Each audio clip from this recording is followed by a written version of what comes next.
Chapter 2 The Quadroon Ball from The Masquerade of Time, A Love Undying by Cy Marie Johnson.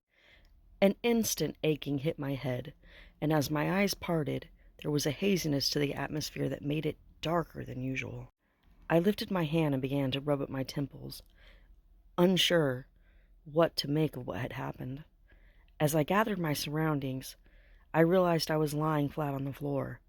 I turned to glance to the left, expecting to see a urinal, but was surprised when nothing appeared modern. I stood up, and frowning at myself, proceeded for the door. The sound of light music seemed to be playing in the distance. It reminded me of the waltzes played during the soirees of the aristocratic past. I pushed through the doorway, and that was when realization hit me like a sucker punch between the eyes. There were a few people standing some distance down the hall I found myself in. A hall that with closer inspection appeared eerily similar to the same one I'd walked down when going to the convention room. A gentleman wearing a top hat caught my attention, and his expression gave way to disapproval. "Are you in the right place, boy?" the man asked. I quirked a brow, feeling a bit unnerved by this statement.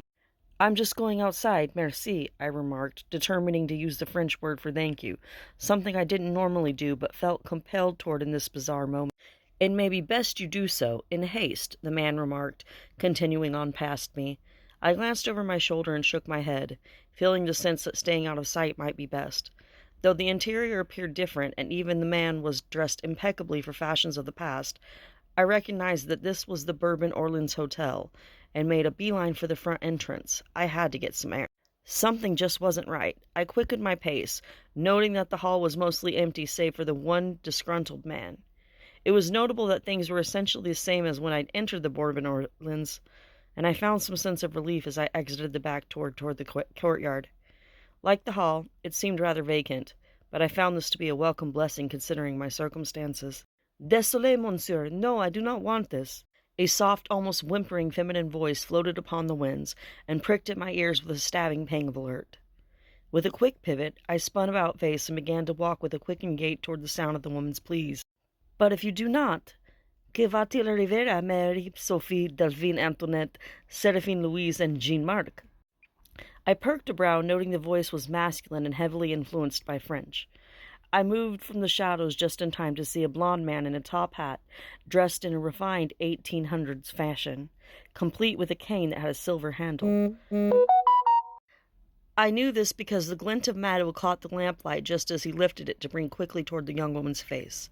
Only now I could make out that she was dressed in a fine ball gown, appropriate for the same time period, and though she seemed fair-complected from her features, I gathered quickly that she was likely a mulatto. "What are you doing?"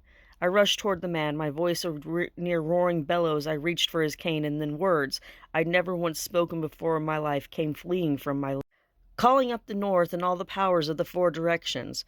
Palm lifted to grip the man's cane, and I noted the handle was a finely sculpted rooster just as I ripped it from his hands. Words continued to flow from my lips with an intentional rage that came boiling up from within me, from depths unfathomable to me. If ever action took precedence within my life, this moment was the beginning of recognition I was being forced to undertake. This man's eyes widened in terror as my speech suddenly sent a crash of thunder echoed in the distance with such ferocity the spark of the lightning that caused it flashed directly above our heads. The young woman stood in silent terror herself, unsure of what to make of what she was seeing, as a strange apparition formed from an eerie mist in the very instance.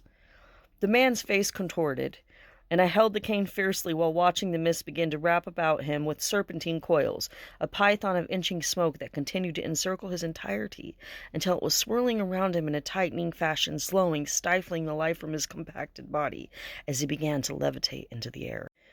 "Oh, cher Jesus, Mary Marie Saint Sangiovese!" the young woman exclaimed, quickly making the sign of the cross over her face as she stood watching in paralyzed horror. But this was nothing compared to what was to come, noted by the sudden emergence of an inky plume. A shadow that loomed just behind me and brought my attention away from the man as the sounds of echoing, stomping feet caught my... "Ah, mon Dieu, pardon-moi!" the young woman cried out, my eyes flickering to peer at her eyes, watched as she covered her mouth, aghast by all she was witnessing, as the shadow began to take the shape of a large figure, and either of his giant muscled fists rested a machete, glinting in the same moonbeams that had first caught the cane. You have been found guilty. Prépare-toi à la mort, cochon, the entity declared, wasting not a moment to lift its right hand and draw the first blade straight into the neck of the hovering man.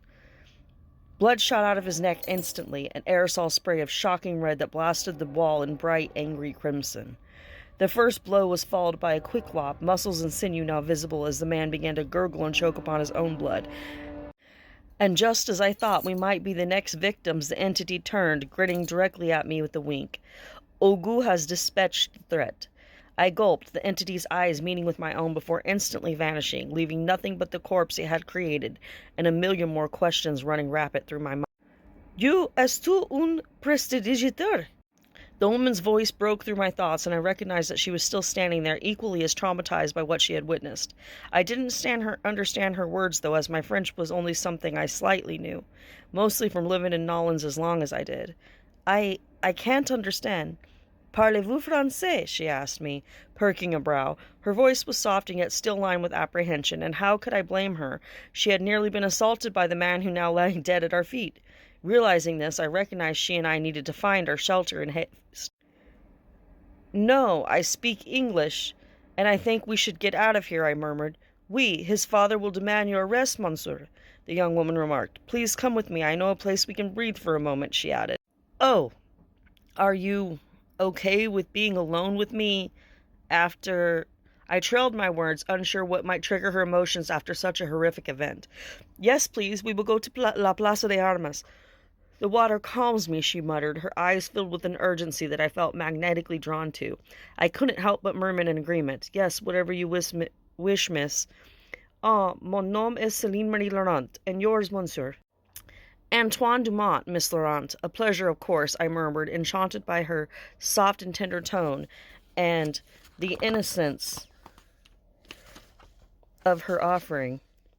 Enchanté, come, Celine muttered, glancing down at the severed head with a shaking of her own. She turned to walk away, and on her boot heels I followed, unsure what might happen next, but somehow convinced that following Celine away from the scene of this supernatural murder, one that I was possibly responsible for, was the wisest move to take.